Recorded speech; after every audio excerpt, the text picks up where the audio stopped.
لیدونکو د ویډیو کتلو څخه وړاندې زموږ یوټیوب چینل سبسکرایب کړئ او د بیل آیکن کېږئ ترڅو ټولې ویډیوګانو مې تر تاسو در ورسیږي.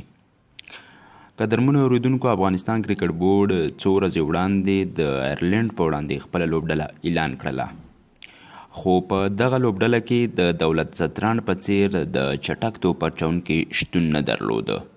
په داسې حال کې چې افغانستان ملي لوبډله په دا وخت د یو چټک توپ اچونکي د نشتون سره یا د کمی سره مخ ده او له همدې امله افتابلم د راخلاصون لپاره هم په فیسبوک باندې هلې ځلې روانې وي.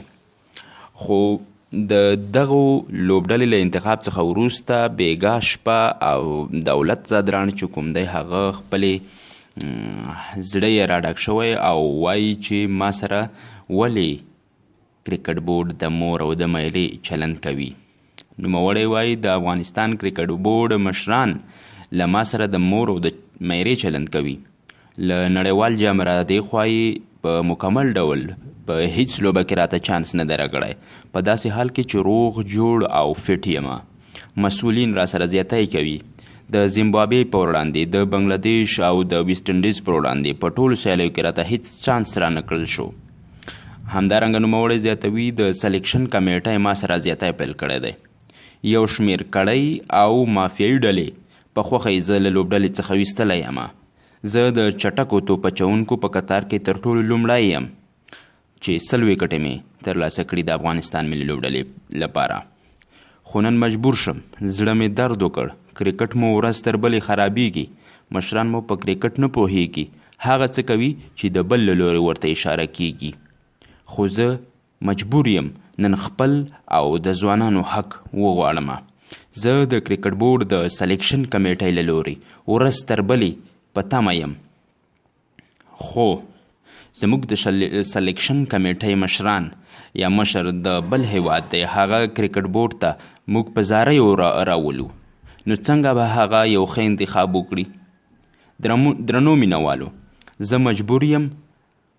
پخوا لکه ټول لوبغاړي ورونه وو، خو نن حالات بل ډول دی. زما مجبوریت درک کړئ، بس دی نور د کرکټ بورډ مشرانو ظلم نور د زغملو وړ نه دی. نوموړی همدارنګه د خپل فیسبوک پاڼې څخه زیاتوي چې شاید زه له خپلې آی ډي څخه هم په دې اړه لایف راشم او مینوالو ته په دې اړه معلومات ورکړم، او که وخت راغی نو انشاءالله په کابل کې به د رسنیو په وړاندې هم خپله خوله پرانیزم.